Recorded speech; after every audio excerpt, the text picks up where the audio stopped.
നമസ്കാരം. Raf talk ഫുട്ബോളിലേക്ക് എവർക്കും സ്വാഗതം. ലാലിഗയിലെ തങ്ങളുടെ അവസാന മത്സരത്തിൽ ചാമ്പ്യന്മാരായ FC ബാഴ്സലോണ വലൻസിയോട് പരാജയപ്പെട്ടു. 1-3 ഗോളുകൾക്കാണ് ബാഴ്സ പൊട്ടിയത്.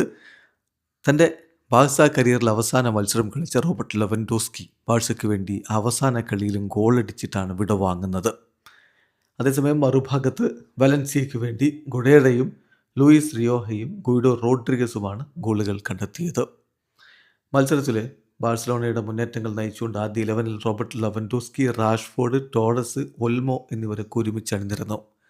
കളിയിൽ ബാഴ്സലോണ ഗംഭീരമായ ആധിപത്യം പുലർത്തിയിരുന്നു. പക്ഷേ വലൻസിയ നിരവധി അവസരങ്ങൾ ഉണ്ടാക്കി. അതിൽ പലതും അവർ കൺവേർട്ട് ചെയ്യുകയും ചെയ്തു. അതാണ് സംഭവിച്ചത്. ആദ്യ പകുതി ഗോൾരഹിതമായിട്ട് അവസാനിച്ചിട്ട് രണ്ടാം പകുതിയിൽ 60-ാമത്തെ മിനിറ്റിലാണ് റോബർട്ട് ലെവൻഡോസ്കിയിലൂടെ FC ബാഴ്സലോണ ലീഡെടുത്തത്. എന്നാൽ തൊട്ടു പിന്നാലെ വലൻസിയയുടെ ഗോളടിമേളം സംഭവിച്ചു. 65-ാമത്തെ മിനിറ്റിൽ ഗുഡേറ അവർക്ക് വേണ്ടി സമനില ഗോൾ കണ്ടെത്തി. പിന്നാലെ 70-ാമത്തെ മിനിറ്റിൽ ലൂയിസ് റിയോഹയും അവസാന ഘട്ടത്തിൽ ഗുയിഡോ റോഡ്രിഗസും ഗോളടിച്ചപ്പോൾ 3-1 വിജയം അവർ സ്വന്തമാക്കിയായിരുന്നു.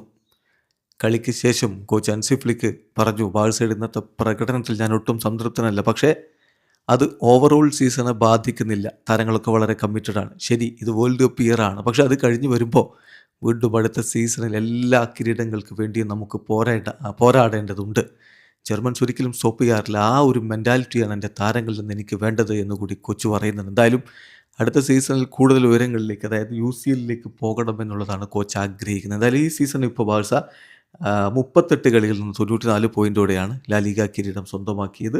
38 കളികളിൽ നിന്ന് 86 പോയിൻ്റാണ് രണ്ടാമതുള്ള റയലിനുള്ളത്. വീഡിയോ അവസാനിക്കുന്ന ഫുട്ബോൾ ലോകത്ത് കൂടുതൽ വിശേഷങ്ങളുമായി റാഫ് ടോക്സ് എത്താം.